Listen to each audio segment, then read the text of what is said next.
IQ2 D. Got some Kamakura hooks there, the size 4s. Quality hooks, sharp, very, very sharp. Right, okay, so we'll take the IQ2. Don't cut it off at this moment, get the hook. I like to put the hook in my left hand. And we're going to give myself a tag end of about 1 centimetre underneath the hook.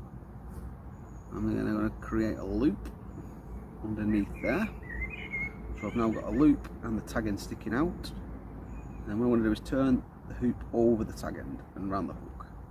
And it's important now that we turn, there's 4 turns, but you're going back down. So 1, 2, 3, 4. I find it's quite tricky as I've got quite fat thumbs. Anyway, so that's 4 turns down the hoop. Get the tag end, pull on that tag end there. Just going to wet that knot with a bit of saliva, pull tight, and that gives us what we call a whipping knot. Just like that. And that needs to be slid down the hook. Just like that. Pull that tag in a bit tighter. And that is just the whipping knot just there. Now I've got the tag end here, so what we'll do with that, just snip that off quite close to the hook. And now to avoid any sort of slippage, I like to take a lighter, and you can see that little tag in there. I'm just going to blob that with a lighter. I'm going to heat it up just ever so slightly, and that creates a blob, so if that hook ever does want to try and slip, it can't pull back through. Now I'm going to cut the IQ off now, cut the length off. And what we're left is with a hook with a whipping knot and the line running down away from the hook. Now at this point we then need a little micro swivel, which I'm going to feed onto the main line like so. So we're left with that, and then we pass the line through the back of the hook, just like that,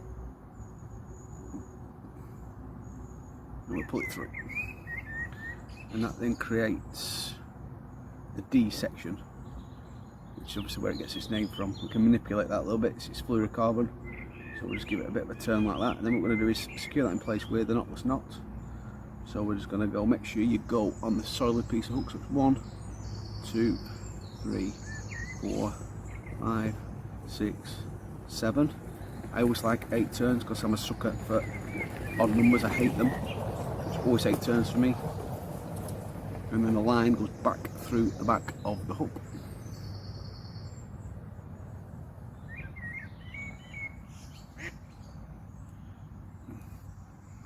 Just wet the knot a bit.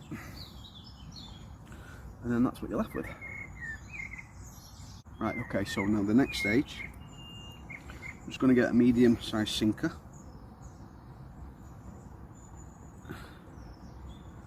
Just give myself a bit of a knot in there. Push that through, like so.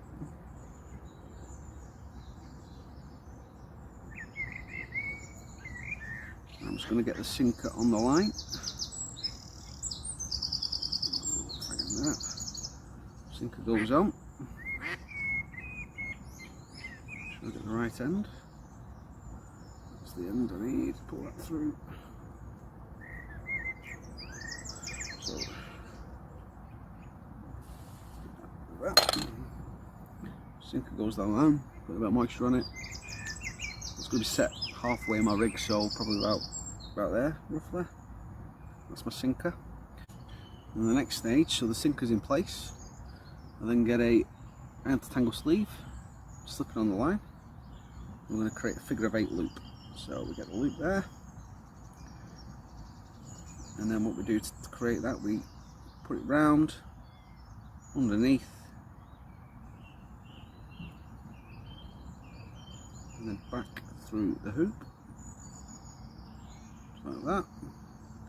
And I don't see that there, it just creates a little number 8. Put a sliver on there, important that that hoop is bigger than your hook and your hook bait, because that's going to pass through to attach to your main line. Now I'm just going to snag, cut that tag end off there, and again I just like to give that a little bit of a blob just with a lighter, just to give it a fatter end so it can't pull back through. And then we're going to get 2 pulling tools and a hook, one there,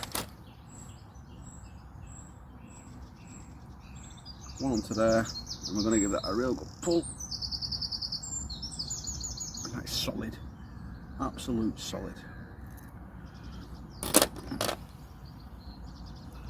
And now that's ready for the bait.